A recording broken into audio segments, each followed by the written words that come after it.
What's up, guys? Today I'm going to show you how to set up MLA format in Microsoft Word. So we're going to begin by making sure you have Times New Roman size 12, and you're going to start out by typing. Well, actually first you want to go to the spacing here, select it 2.0, and then remove spacing after paragraph. This gets rid of the extra space that you don't need. Now, first you're going to type your name, and I'm doing this with one hand, so then enter once.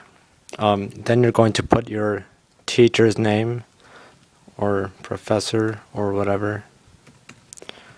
Then below that you're going to put the class,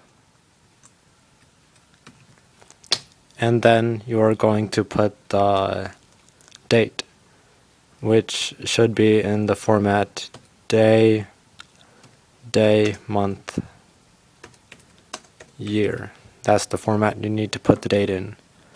Then you go down one more, go to center, and then this will be the title of the essay. And then what I like to do is go down one more, back to the left, then indent, and write start. That's where I start writing. Now, to get the works cited page, you would go to the insert, then page break, then go back here to center, works cited. And now the works cited page will always be at the end, no matter how much you type here, like whatever you type. Let's say you get to the second page of text, it will move the works cited page to the bottom again. So let's get rid of that, and there we go. Now you'll also want for the MLA format to have a header with your last name and then the page number. So you do this by going to insert page number, top of page, then just plain number 1, and then you're going to highlight it, move it to the right, and then in front of it you're going to put a space.